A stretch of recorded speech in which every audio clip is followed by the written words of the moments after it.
I'm Jordyn.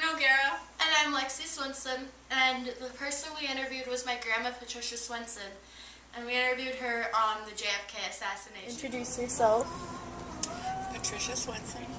You can call me Pat. Okay. So we're going to start by asking you some questions about stuff before and after the assassination. Okay.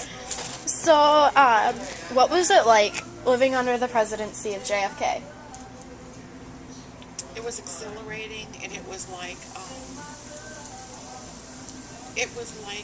hopeful. You kind of lived in a sense of hope. The Civil War rights thing was going on in the South.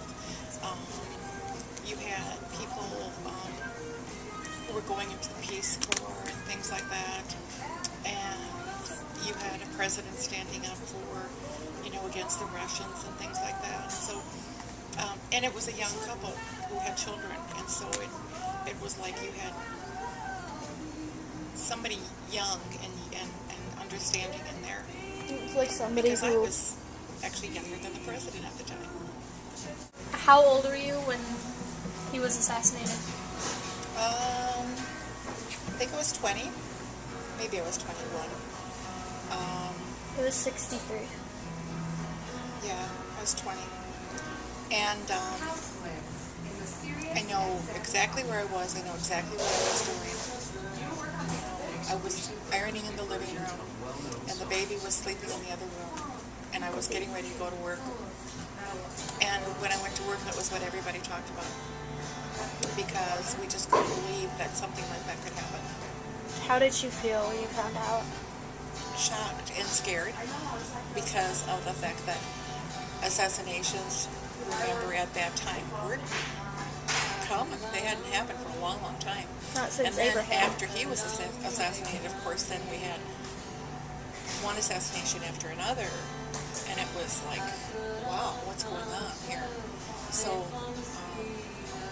yeah, it was scary. And it wasn't until many, many years later, actually just recently, that I found out everything that happened around the assassination. Is kind of funny, because remember, again, when they talked about the assassination on TV, it was on,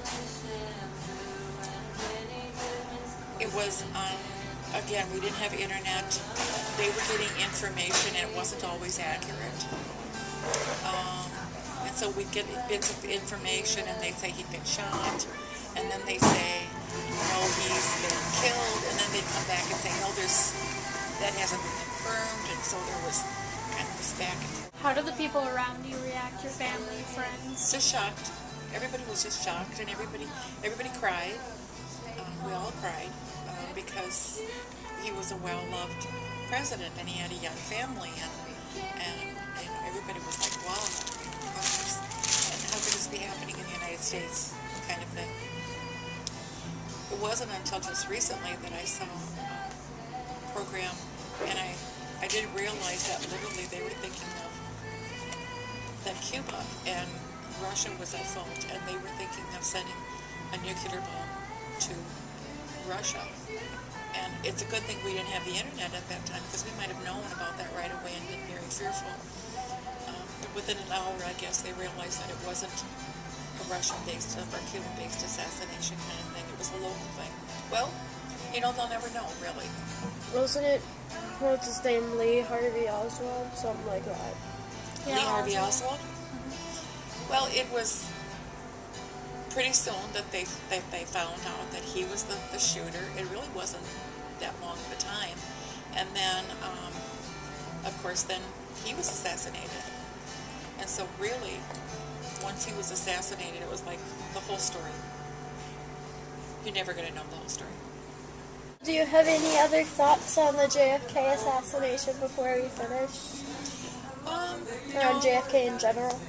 No, just that it's kind of sad, because I think that he could have accomplished more. He had his faults, Lord knows. Everybody has faults. But everybody has faults, that's right, they all do.